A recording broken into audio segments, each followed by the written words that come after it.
इस वक्त की बहुत बड़ी खबर जो आ रही है गुजरात से। इस वक्त की बड़ी खबर आपको बता दें, गुजरात में आईसिस से जुड़े 3 आतंकी गिरफ्तार हुए हैं।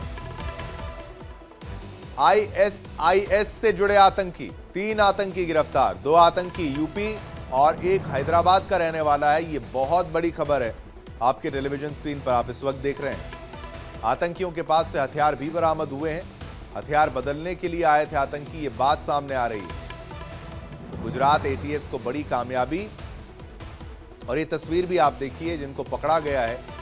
ये 2 आतंकी यूपी और 1 हैदराबाद का रहने वाला बताया जा रहा है। आतंकियों के पास से हथियार भी बरामद है। हथियार बदलने के लिए आतंकी आए थे।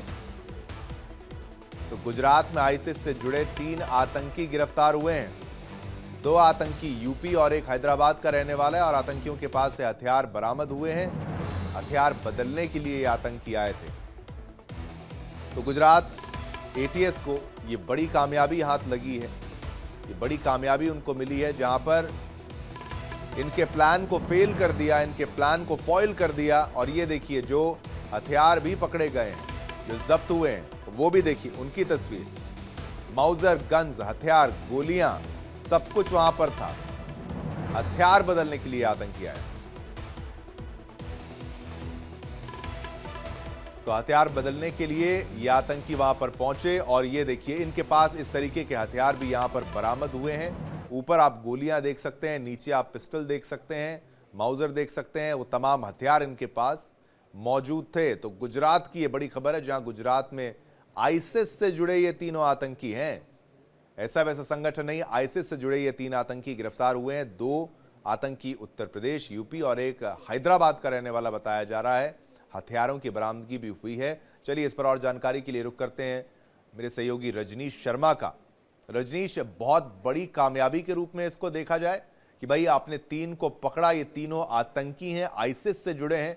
क्या कुछ डिटेल्स हैं इस पूरी खबर में रजनीश? देखिए शिवम, कुछ दिन पहले आपको याद होगा कि एनआईए ने भी आईएसआईएस के कुछ संदिग्ध आतंकियों को गिरफ्तार किया था, और दिल्ली पुलिस ने भी दिल्ली और भोपाल से आईएसआईएस के अदनान खान और अदनान को गिरफ्तार किया था। ये भी आईएसआईएस से जुड़े हुए थे। और अब जो गुजरात एटीएस है, उसने 3 लोगों को पकड़ा है, जो आईएसआईएस जो आतंकी संगठन है इस्लामिक स्टेट का, वहां उससे संबंध रखने वाले 3 आतंकियों को गिरफ्तार किया है। जिसमें से 2 जो आतंकी हैं वो उत्तर प्रदेश से उनका संबंध है, जबकि 1 जो आतंकी है उसका संबंध हैदराबाद से है।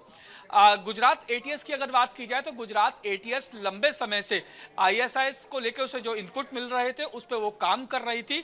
और ये बताया जा रहा है, जैसे सोर्सेज जो बता रहे हैं, कि कुछ दिन पहले ही गुजरात एटीएस है उसको ये पता चला था कि 3 लोग जो है वो संदिग्ध उनकी हरकतें हैं, संदिग्ध उनके जो हाव भाव है, जिसके बाद गुजरात एटीएस पिछले तकरीबन 2 से 3 महीने से इन लोगों पर नजर रखे हुई थी। जिसके बाद गुजरात एटीएस को जब पता चला कि ये तीनों गुजरात में मिलने वाले हैं, जिसके बाद इनको पकड़ा गया। जब इनकी तलाशी ली गई तो इनके पास से भारी मात्रा में पिस्टल्स और जो गोलियां बरामद हुई हैं, और तमाम ऐसी चीजें बरामद हुई हैं जो देश विरोधी गतिविधियों में इस्तेमाल की जानी थी। जब इनसे पूछताछ हुई तो हैरान करने वाली जो है बातें सामने आई। पता चला गुजरात एटीएस को कि ये तीनों लोग मिलकर भारत में बड़ी आतंकी वारदात को अंजाम देने की फिराक में थे, और उसी जो वारदात थी उसी को लेकर जो हथियार उस वारदात में इस्तेमाल होने थे, उन्हीं हथियारों की अदला बदली के लिए, यानी एक दूसरे को देने के लिए ये लोग गुजरात में मिले थे। लेकिन इससे पहले कि ये लोग हथियार आपस में बदल पाते, गुजरात एटीएस ने इनको गिरफ्तार कर लिया। फिलहाल गुजरात एटीएस जो है वो लगातार इनसे पूछताछ कर रही है और ये जानने की कोशिश कर रही है कि ये भारत के किन किन इलाकों में, किन किन शहरों या किन किन राज्यों में ये लोग जा चुके हैं, और कौन सा ऐसा जगह थी जिनको ये टारगेट करने वाले थे। और इस टारगेट जिसको टारगेट करने वाले थे, जो अपने प्लान को एग्जीक्यूट जहां पे करने वाले थे, वहां पर कौन कौन लोग इनकी मदद कर रहे थे। ये तमाम ऐसी चीजें हैं जिनको लेकर गुजरात एटीएस इनसे पूछताछ कर रही है। रजनीश, अगर थोड़ा सा आप आईसिस जो मॉड्यूल चलाता है, जिस तरीके से वो भारत में रिक्रूटमेंट करता है और उनके जो टारगेट्स होते हैं, क्योंकि अभी तो ये ताजा मामला है, इसमें और डिटेल सामने आएंगी। कई हाई प्रोफाइल नेता भी कहा जाता है इनके टारगेट्स पे रहते हैं। ये बाकायदा रेकी करते हैं और ब्रेन वॉश करके लोगों को अपने साथ जोड़ते हैं।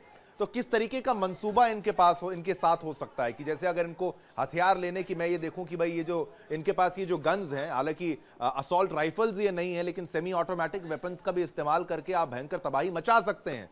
आप 9-10 लोगों की जान ले सकते हैं या फिर आप भीड़ में कुछ ऐसा कर सकते हैं। किस तरीके के मंसूबे लेकर ये इस्लामिक स्टेट जो है वो भारत में फल फूल रहा है? देखिए, इस्लामिक स्टेट जो है वो भारत की अगर बात की जाए तो भारत में लंबे समय से अपनी जड़ें जमाने की कोशिश कर रहा है। हालांकि दिल्ली पुलिस की स्पेशल सेल की बात कर ली जाए या एनआईए की बात कर ली जाए या अब गुजरात एटीएस की बात कर ली जाए शिवम, तो तीनों ही जो विंग्स हैं उन्होंने आईएसआईएस के खतरनाक मंसूबों को नाकामयाब बहुत किया है। बहुत धन्यवाद रजनीश इस जानकारी को हमारे साथ साझा करने के लिए।